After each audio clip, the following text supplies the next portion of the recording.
Épisode 84. En haut des escaliers du palais, un homme s'avança à la rencontre de Thésée. On aurait dit qu'il l'accueillait chez lui. Un frisson parcourut le dos de Thésée lorsqu'il reconnut l'homme en question. C'était Deucalion, le roi de Crète. Quelle drôle de situation en vérité, se dit Thésée. Certes, il avait donné l'ordre qu'en son absence, les visiteurs soient tous accueillis sous son toit.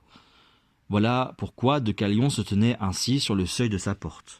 Mais Deucalion n'était pas n'importe qui. Il n'était autre que le fils de Minos. Thésée était curieux de connaître les intentions de son visiteur. Ami ou ennemi? Lui avait-on pardonné, en Crète, d'avoir tué le Minotaure, déjoué le labyrinthe et enlevé Ariane? Sur le visage de Deucalion, un large sourire se dessina. Thésée le lui rendit, et ce furent de longues accolades. Manifestement, le roi de Crète était venu faire la paix. Il souhaitait s'allier à la puissance d'Athènes. Le vieux Minos n'était plus là pour remuer le passé. Quelques heures plus tard, les deux hommes étaient attablés et discutaient affaires. « Pour sceller notre alliance, je t'ai apporté un cadeau royal, » dit soudain Deucalion. Thésée attendit la suite en silence. « Ce cadeau, » poursuivit Deucalion en ménageant ses effets, « c'est la main de ma sœur. » Thésée sursauta. Il n'avait aucune intention de se remarier. Mais déjà Deucalion avait fait un signe à quelqu'un qui se tenait dans l'ombre.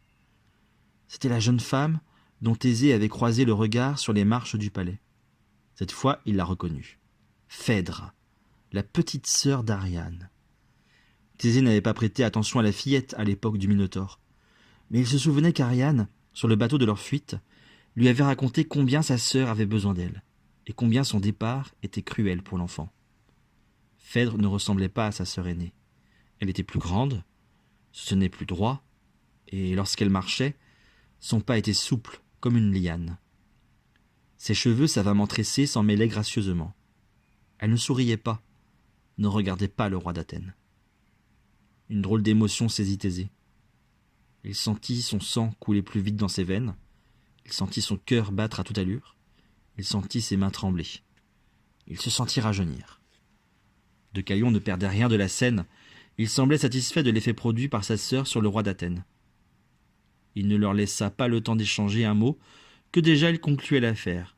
« C'est donc entendu, mon ami, mon allié, tu épouses Phèdre, et notre pacte est définitivement scellé. » Thésée ne savait que répondre. À cet instant, Hippolyte entra dans la pièce. « Oh, pardon, père, j'ignorais que tu n'étais pas seul, » dit le jeune homme sans prêter attention à Phèdre ni à Deucalion. « Je voulais que tu m'autorises à partir chasser quelques jours. » Irrité par l'intrusion de son fils, Thésée eut un geste d'agacement. Il répondit « Va, va !» Une soudaine rougeur avait empourpré les joues de Phèdre à l'arrivée d'Hippolyte, mais seul Deucalion s'en était aperçu. Hippolyte, blessé par le ton de son père, s'apprêtait à tourner les talons, lorsque celui-ci le rattrapa. « Attends une minute, je te présente Phèdre, ta future belle-mère. » Le jeune homme devint très pâle. Ainsi, sa mère allait être remplacée. Alors, certes, il avait souhaité ardemment que son père retrouve sa joie de vivre, mais il n'avait jamais imaginé qu'il pourrait remplacer sa mère. Il regarda la belle jeune femme que son père allait épouser, et sans un mot quitta la pièce. C'était dit. Thésée allait épouser Phèdre. Il n'avait pas échangé une parole, à peine un regard, et pourtant le pacte était conclu. Les préparatifs de la noce commencèrent aussitôt. Derrière le palais, dans un petit jardin, poussaient des orangers, des citronniers, quelques roses, du jasmin. Le jardinier avait le nez délicat. Phèdre aussi. Dès qu'elle était arrivée au palais de Thésée, elle avait adopté ce lieu délaissé par tous. Elle y passait la plupart de ses journées, avec quelques servantes. La plus fidèle d'entre elles, Œnone, l'avait élevée en Crète. C'était elle, sa nourrice, qui l'avait consolée après la fuite d'Ariane. Œnone savait combien Phèdre haïssait Thésée.